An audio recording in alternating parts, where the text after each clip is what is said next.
قال نوح، تو نوح علیہ السلام نے فرمایا قوم کے اعتراضات کے جواب میں، یا قومی، یعنی کہ اے میری قوم بتاؤ تم اگر ہوں میں واضح دلیل پر اپنے رب کی طرف سے، اور دی اس نے مجھے رحمت اپنی طرف سے۔ ظاہر بات ہے نا کہ اللہ تعالیٰ کا نبی وحی الہی کی وجہ سے ہمیشہ واضح راستے پر ہوتا ہے اور خصوصی رحمت پر ہوتا ہے، تو اللہ تعالیٰ نے اسے نبوت کے عظیم عہدے پہ سرفراز فرمایا ہے، اور یہ سب سے بڑا یعنی کہ انعام خداوندی ہے اور بہت بڑی فضیلت ہے جسے اللہ تعالیٰ عطا کر دے۔ فرمائے اگر اللہ تعالیٰ کی طرف سے مجھ پر یہ انعامات ہوئے ہوں اور یقیناً ہوئے ہیں، فَعُمِّيَتْ عَلَيْكُمْ، اور یہ چیز تم پر مخفی ہے۔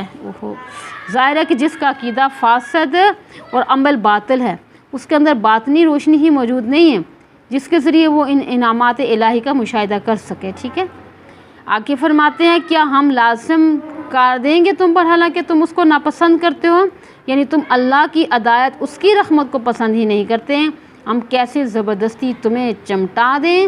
اللہ تعالیٰ زبردستی کسی کو ہدایت نہیں دیتا، جو نیت اور ارادے کرے اور طالب ہوا ہے اسے ہی اللہ تعالیٰ دیتا ہے۔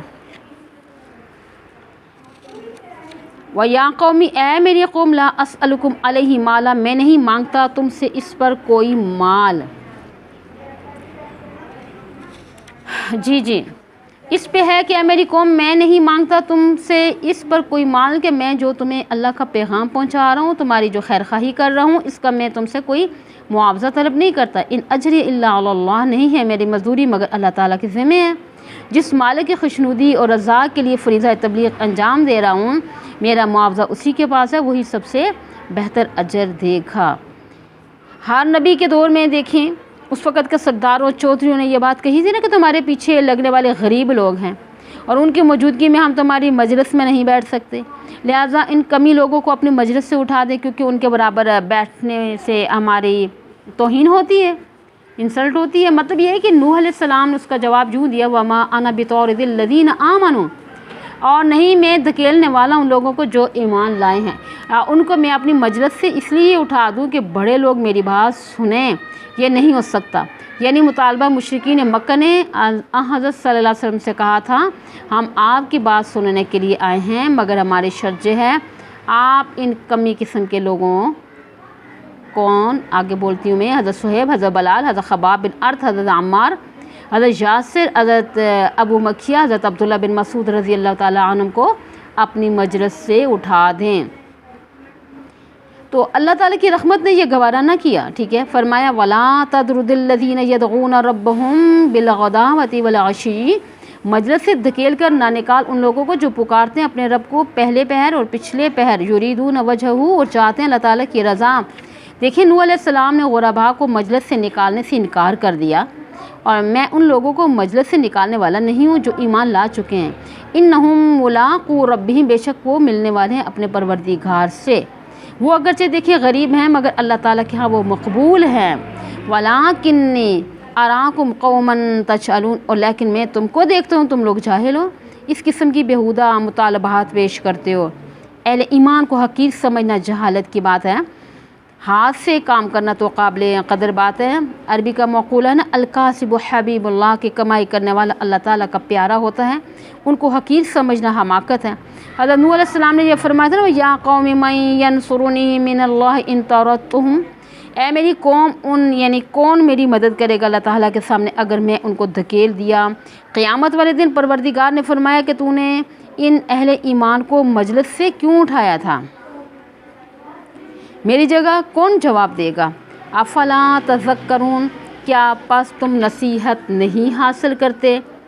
ہر زمانے کے مشرکوں نے پیغمبروں پر بھی اعتراض کیا تھا نا کہ تم نے ہمارے جیسے تم انسان ہو، یعنی تم پیغمبر کس طرح بن گئے ہو، تو نہ تیرے پاس کوئی مال ہے دولت ہے۔ اللہ تعالیٰ نے نوح علیہ السلام سے کہلوا دیا تھا وَلَا أَقُولُ لَكُمْ عِنْدِي خَزَائِنُ اللَّهِ، کہ میں نہیں کہتا کہ میرے پاس اللہ کے خزانے ہیں، میں تو اللہ تعالیٰ کا بندہ ہوں اور مجھے حکم ہے کہ میں اللہ تعالیٰ کا راستہ دکھاؤں۔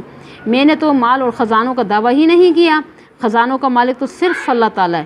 وَلَا أَعْلَمُ الْغَيْبَ، اور نہیں جانتا میں غیب دان کون ہے، صرف اللہ تعالیٰ ہے، مخلوق میں سے کوئی بھی غیب دان نہیں ہے۔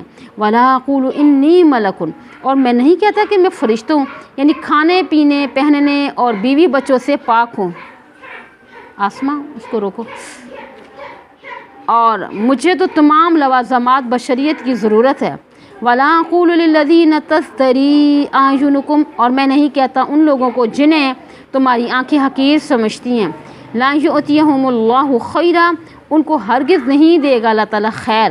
اللہ تعالیٰ نے ان کو ایمان کی دولت سے نوازا ہے اور وہ ان کو بہتری اور کامیابی عطا کرے گا. اللہ عالم بما فی انفسہم، اللہ تعالیٰ خوب جانتا ہے جو ان کے نفسوں میں ہے. اخلاص ہے، نفاق ہے، ان کی نیت کھوٹی ہے، کھری ہے، یہ اللہ تعالیٰ ہی جانتا ہے. اس کا بدلہ بھی اس نے دینا ہے. میری یعنی اس معاملے میں کوئی ذمہ داری نہیں ہے. ہم نے تو ظاہر کو دیکھنا ہے نا کہ وہ نیکی ہے، تقوی سے آراستہ ہے، وہ ہمارا ساتھی ہے، ہم اسے اپنی مجلس سے نہیں اٹھائیں گے. اگر میں اس خیال سے غربا کو اپنی مجلس سے نکال دوں تو اس طرح امیر لوگ ایمان لے آئیں گے. تو ایسا کرنے میں انی اذا لمن الظالمین، کہ بے شک میں اس وقت ظلم کرنے والوں میں سے ہو جاؤں گا.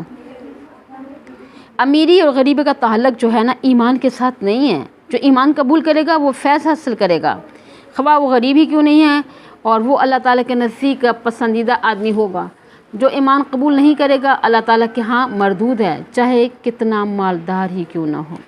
حدیث پاک میں آتا ہے اللہ تعالیٰ دنیا اسے بھی دیتا ہے جس کے ساتھ محبت کرتا ہے، اسے بھی دیتا ہے جس کے ساتھ محبت نہیں کرتا، اور دین نہیں دیتا مگر اس کو کہ جس کے ساتھ محبت کرتا ہے. تو اللہ تعالیٰ کی محبت کا معیار ایمان ہے، دین ہے، دنیا نہیں ہے. تو یہ تو غریب ایماندار ہیں کہ اللہ تعالیٰ کے یہاں مقبول ہیں، مگر میں ان کو اپنی مجلس سے نکالوں گا تو پھر میں کیا ہو جاؤں گا، ظالم ہو جاؤں گا. لہٰذا میں ایسا کرنے کے لیے ہرگز تیار بھی نہیں ہوں. بہرحال دیکھیں کہ نوح علیہ السلام نے اپنے قوم کو طوفان آنے سے پہلے 950 سال تبلیغ فرمائی، صبح و شام، تنہائی میں بھی، اجتماعات میں بھی، ظاہراً بھی سرراً بھی قوم کو سمجھانے کی کوشش کی.